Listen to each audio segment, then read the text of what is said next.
Hi everyone, we're back with the latest trends from last week's AI news. Meta announced plans to cut around 600 roles from its superintelligence lab unit, affecting product, infrastructure, and legacy research teams, while its newer TBD lab remains untouched.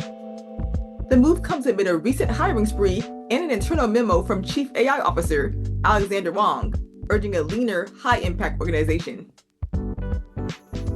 Okay, so it seems very common to see layoffs now among the biggest tech companies. Right. And so it comes no surprise that there's another layoff.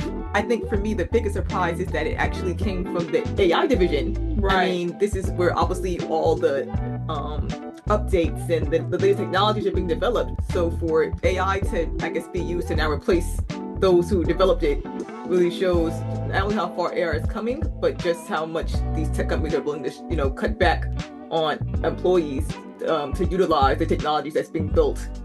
Right, exactly. I think that, what this kind of just continues to reinforce is that it's important for software developers to have other skills that will kind of differentiate them from just saying, I'm just a programmer, I'm just a coder.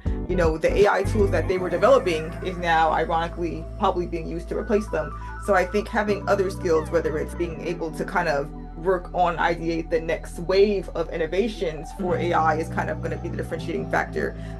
Just coming in as a software developer into a company like Meta, people who got laid off for just working there for 6 months, I think unfortunately is going to be the reality for a while. Anthropic updated its Claude chatbot to include automatic memory features for paid users. Max and Pro subscribers can now have Claude remember past conversations, edit and manage memories, and create memory spaces to separate personal and professional contexts, closing a gap with rivals. So what's funny is I now actually pay for Anthropic's Claude models, and I can say that they are very, very, very good, but they didn't have memories. And I was shocked when I actually signed up for it about 2 weeks ago that it didn't have memory features that ChatGPT had for a while. And so this is actually welcome news. And I think it actually works a lot better than ChatGPT's memories actually ever did. For one, there's actually a project space, and the memory is shared just across a project. So ChatGPT would be infamous that I noticed in others that there would be memory bleed through where you would actually see chat history and memories that would go across different projects that had nothing to do with the project that was confined to you. Right, so it's just almost like a dedicated folder. Exactly. It's just a folder, but not Claude. Actually, there's different projects that it has a project memory space, and then the chat history that it references is only the memories for that project. So you could be working on a book, but then also you're working on a coding project while also working on a random idea for a video game, and none of them will be able to reference each other. So I was very excited for this. I tested it out. It works well, and hopefully ChatGPT actually has an update and brings back the memories that it was intended to be, which is what Anthropic has done. OpenAI released ChatGPT Atlas, an AI-powered browser built around the ChatGPT assistant. Features include a sidebar for summarization, agent mode for task automation, and deep integration of ChatGPT with web browsing.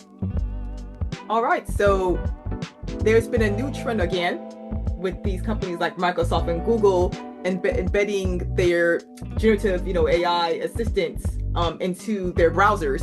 So the biggest thing is now that ChatGPT or OpenAI has entered the game for browsers and has one dedicated to ChatGPT. So I think this is, of course, an exciting feature.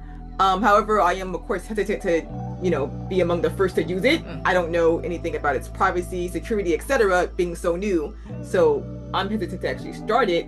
But I do imagine, of course, that I could have seen this coming, with Microsoft and Google. So again, I won't be using it just yet, but I will be, doing research on it, seeing how others like it, and then see the latest, iterations of it before committing to it. Right, exactly. And I think that this is kind of also reinforcing OpenAI's strategy of making ChatGPT the top of mind when it comes to AI. They've already announced that they're going to be doing hardware now. They also, of course, have separated from Microsoft and have deals with NVIDIA, among other things. So I think this browser, just instead of being part of Microsoft's Edge platform, this kind of shows, hey, ChatGPT, OpenAI, they should be synonymous with all the AI assistants. And so that's kind of what their new strategy is. Stability AI and Electronic Arts announced a strategic partnership to co-develop generative AI tools and workflows aimed at game artists, designers, and developers. The goal? Speed iteration, expand creative possibilities, and transform how game content is made. And that's a wrap on last week's trending AI news. Please be sure to like and subscribe and share your thoughts in the comments. See you next time.